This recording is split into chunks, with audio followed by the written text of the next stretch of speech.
جی ان کا ایک سوال ہے، کچھ لوگ کہتے ہیں، میں نام نہیں لوں گا، کہ فیمیل کو فیس کور کرنا ضروری نہیں ہے ایک مسلم عورت کے لیے، اور وہ دلیل کے طور پر ایک حدیث پیش کرتے ہیں صحیح بخاری کی، کہ جس میں نبی صلی اللہ علیہ وسلم نے کہا تھا کہ فیس کو احرام کی حالت میں کور نہیں کرنا چاہیے، اور اگر فیس کسی عورت کی عورہ ہوتی تو نبی صلی اللہ علیہ وسلم ایسا نہیں بولتے۔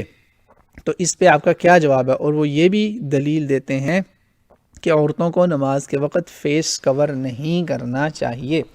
دیکھیں بھائی، یہ جو معاملہ ہے نا کہ کیا چہرہ کور کرنا ضروری ہے یا نہیں ضروری، اس پر دو رائے ہمارے اسلاف سے ہیں، صحابہ کرام میں بھی ہیں۔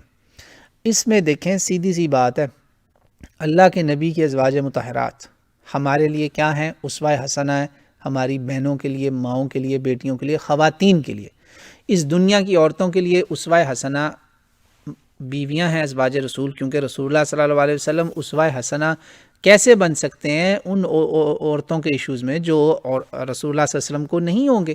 وہ اس کے لیے ہم کس کی طرف دیکھیں گے؟ رسول اللہ کے گھرانے کو دیکھیں گے نا، تو اس میں امہات المومنین اور دختران رسول اللہ کی بیٹیاں، اور ان میں سب سے زیادہ اعلیٰ نمونہ، اکمل نمونہ تو بی بی فاطمہ ہے، اور ازواج مطہرات میں بی بی خدیجہ سے لے کر آخری تک ساری آ گئیں، سب نیک ہیں، کسی کو رسول اللہ صلی اللہ علیہ وسلم نے چھوڑا تو نہیں نا، اور ان کی کوالٹیز میں بتا چکا ہوں پچھلے درس میں۔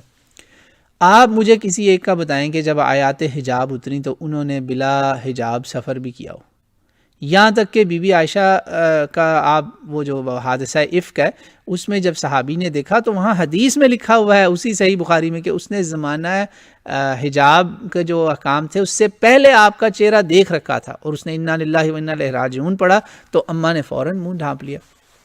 قرآن میں فَاسْأَلُوهُنَّ مِن وَرَاءِ حجاب، گھر کے اندر بھی آئیں تو ان سے ایک پردے کے پیچھے بات کرو، اور کہا کہ تم اگر تقوی رکھتی ہو نا ازواج مطہرات، 23ویں سپارے کی پہلی آیت، 22ویں سپارے کی پہلی آیت، پہلا صفحہ 22ویں سپارے کا، اللہ تعالیٰ نے کیا کنڈیشن لگائی؟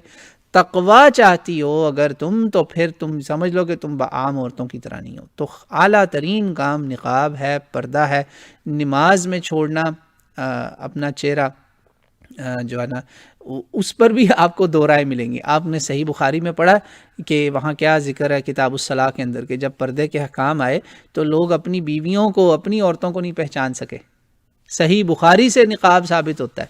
نماز میں جی، تو نماز میں یہ تو بڑے اس کے اوپر فتاوی ہے کہ ایسی جگہ اگر نماز بہن پڑھی کہ غیر مرد وہاں دیکھ سکتا ہے تو وہ نقاب کر کے نماز پڑھے۔ اب عورتوں کے ہو گئے سیکشن علیحدہ، اور اسری اسلاف کے وہ والے فتوے چلتے ہیں جس میں نماز کے دوران منہ چھوڑنے کی اجازت ہے۔ یہ اجازت تھی، کوئی حکم نہیں تھا کہ لازمی منہ چھوڑو۔ حج میں بھی یہ معاملہ ہے، حج کا معاملہ اور ہے۔ حج میں جو پابندی تھی وہ نقاب کی تھی، برقعے کی تھی، جو باقاعدہ چادروں سے وہ اپنے منہ ڈھانپتی تھی وہ اور چیز ہے۔ حج کے احکام اور ہیں، حج کی تو بہت سارے احکامات ہیں۔ حج میں تو آپ ٹوپی نہیں پہن سکتے، احرام میں پہن سکتے ہیں۔ اب یہ جو دلیل ہمارے بھائی نے پکڑی ہے، میرے وہ بھائی ہیں، میں ان سے محبت کرتا ہوں اس لیے میں ان کا اب نام نہیں لے رہا، فینز جو نا وہ برا منا جاتے ہیں کہ وہ تنقید کیوں کی، یار وہ رسول اللہ نہیں ہے بھائیو، کو خدا کا خوف کرو، کیوں آپ لوگ ایک بندے کو ایسے مقام پہ بٹھا دیتے ہو کہ وہ شجر ممنوعہ بن جاتا ہے، استغفر اللہ۔ تو ان بھائی کی جو حج کی دلیل ہے وہ دلیل صحیح نہیں ہے، وہ قیاسی دلیل ہے، وہ قیاس کر رہے ہیں، پتہ نہیں وہ قیاسات کیوں کرتے ہیں اتنے۔ قادیانی مسئلے میں بھی انہوں نے مار کھائی ہے، وہاں قیاسات ہی لگائیں، اور کیا لگایا، کوئی نص دکھائیں نا قرآن اور سنت کی۔ تو یہاں بھی قیاس کر رہے ہیں بھائی، اسی قیاس میں آئے ہیں، تو آپ یہ جو سر میں نے ڈھانپا ہوا ہے حج میں یہ کر سکتے ہیں، تو پھر اس سے پھر ان لوگوں کی دلیل مان لیں، وہ جو ننگے سر زبردستی ننگے سر نماز پڑھاتے ہیں، کچھ لوگ زبردستی کچھ کہتے ہیں ہم نے پڑھانی ننگے سر ہے نماز، یہ دین میں ہی نہیں ہے۔ آپ بتائیں ان کا پھر کیا کریں گے؟ وہ حج سے وہ بھی دلیل پکڑتے ہیں، آپ نے جیسے پردے کی دلیل حج سے پکڑی ہے کہ منہ چھوڑنا جائز ہے، منہ چھوڑنا مطلب منہ چھوڑنا ہی صحیح ہے، تو پھر حج سے ہمیں ان کو بھی دلیل پکڑنے دیں، ٹوپی اتارنے والوں کو ان کو بھی ٹوپی نہ پہنائیں، پگڑیاں ٹوپیاں نہ پہنائیں۔ تو اس طرح کے قیاسات کرنے کا کوئی فائدہ نہیں ہے، نہ کریں ایسے قیاسات۔ بات سیدھی سی ہے، میں اس چیز کا قائل ہوں کہ چونکہ صحابہ کرام اور ہمارے اسلاف میں اس پر دو رائے پائی جاتی ہیں، کچھ نے پردے کو فرض کہا، کچھ نے اس کو اختیاری معاملہ کہا، فیس کور۔ قرآن کی روح سے فیس کور لازمی ثابت ہوتا ہے، کیونکہ قرآن میں سیدھا سیدھا حکم ہے، تقوی کا سٹینڈرڈ یہی ہے۔ ہاں اب چونکہ ہمارے اسلاف ہیں، ائمہ مجتہدین ہیں مذاہب اربعہ کے اندر، انہوں نے 2 رائے دے رکھی ہیں کہ منہ چھوڑ بھی سکتی ہیں کھلا اور منہ کور بھی کریں۔ 2 رائے پائی جاتی ہیں، کچھ نے منہ کور کرنے کو صرف نفلی کام سمجھا، فرض نہیں سمجھا، کچھ نے کہا نہیں یہ واجب ہے، فرض ہے۔ بس یہ 2 رائے ہیں، اس میں سے دونوں لوگوں کو میں غلط نہیں کہہ رہا۔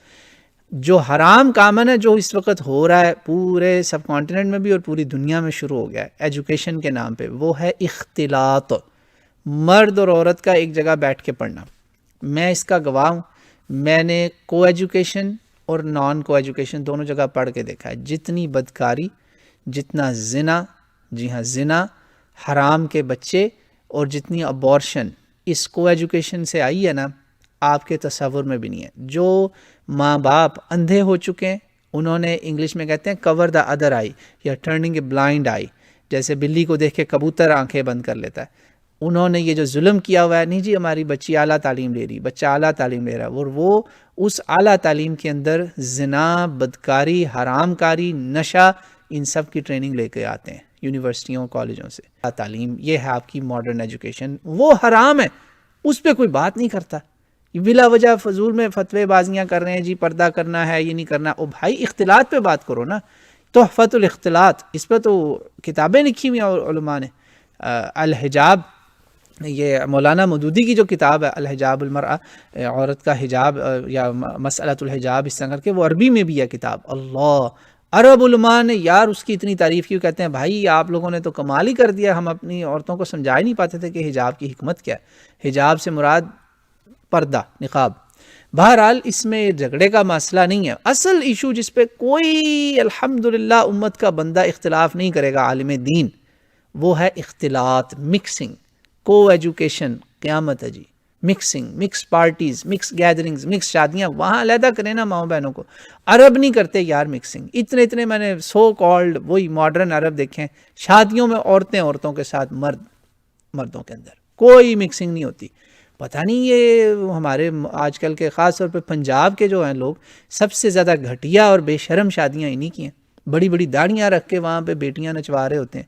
آپ نے پہلے دیکھیں کتنا قیامت آ گئی، میں نے اپنے بچپن میں دیکھا ہوا ہے، شادیوں پہ لوگ باہر سے منگواتے تھے ناچنے والی، جو عیاش قسم کے لوگ ہوتے تھے، کئی طرح کے لوگ دیکھے میں نے الحمدللہ کہنے لگا تھا، پہلے باہر سے پیسے دے کے منگاتے تھے، اب ماشاءاللہ گھر سے ہی پروڈکٹ تیار ملتی ہے۔ یہ اسلام ہے، آپ مسلمان ہیں، شرم سے ڈوب مرے آپ، بے شرمی کی انتہا ہے۔ اور وہاں ناچ رہی ہوتی ہیں لوگوں کی بہنیں بیٹیاں، اور اس دوران لڑکے پھر ان کی ویڈیوز اور تصویریں بنا کے جو کچھ کرتے ہیں آپ کو نہیں پتہ۔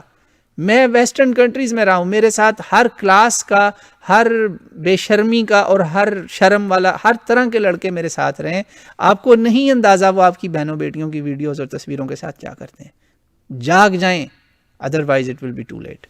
تو بھائی آپ کا یہ سوال جو ہے نا بڑا زبردست جذباتی سوال تھا، میں کیا کرتا اس کا، اس میں اچھا